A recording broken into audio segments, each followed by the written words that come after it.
Today we have storytelling. By the time the lesson comes to a close, you should be able to write your own story. In our previous lesson, we talked about the features of a good story. Do you remember them? What are they? We said a good story has the beginning, the middle, and the end. The beginning is called the exposition, the middle, the climax, and the end, the resolution. Let's take a look at these words again, the meaning of these words again, because it's going to help us in our lesson. So the first word, exposition. Exposition. What does it mean? The beginning of the story where the characters and the setting are introduced. The beginning of the story where the characters and the setting are introduced. We know who characters are, don't we? Of course we do. Characters are the actors or the individuals that the story talks about. The characters can be animals, human beings, or anything at all. And we talked about the setting. The setting is the place and the time where the story happens. The next word is climax. Climax, the exciting part of the story, where one yearns to know the outcome of the event in the story. In the climax stage, we put the readers in suspense. And they are always itching or eager to know what will happen to the main character. Then we have our resolution, the end of the story. At the end of the story, what happened?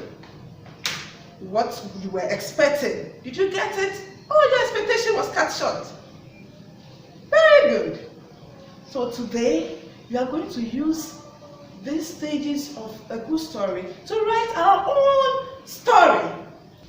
We are going to write our own stories. I have an example of a story here. I'm going to read it. As I read, try and start thinking about how you can also write yours. Point out all the features of a good story that you find in the story. Cinderella. Cinderella lived in a house with her stepmother and her two stepsisters. Her stepmother and her two stepsisters maltreated her. One day, the king summoned all the ladies in the town for a dancing competition to choose a wife for his son, the prince. Cinderella was left behind with a lot of house chores. Cinderella was very sad and cried bitterly. Suddenly, a fairy tale appeared to her. She changed Cinderella completely and she went to the ball. Cinderella was preferred to all the other ladies. The prince and Cinderella got married and they lived happily ever after. Did you enjoy the story? No. I hope you did. Now, did you identify the features of a good story that we talked about? Let's take them one after the other. Let's see the exposition of this story. That is where the character Cinderella was introduced, and the other characters as well. What was the climax of the story? When Cinderella was left alone and she was crying. We wanted to know what will happen to her.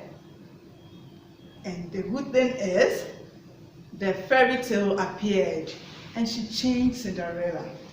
At the end, did it end on a good note? Did it have a happy ending or a sad ending? Good! A happy ending, because Cinderella and the prince got married and they lived happily ever after. I hope this story can help you write your own story. Think about the characters you want to use. Would you prefer to use human beings, animals, or anything that comes to your mind? Think about what will happen to your main character. A difficult time or a challenge You can also think about your ending.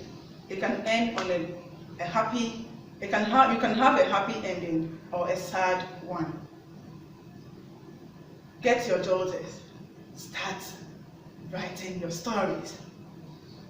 Introduce your characters and your setting at the beginning of the story. Throw a challenge to your main character and then find out the end, what will happen to the character. I'll see you soon with another lesson. Bye.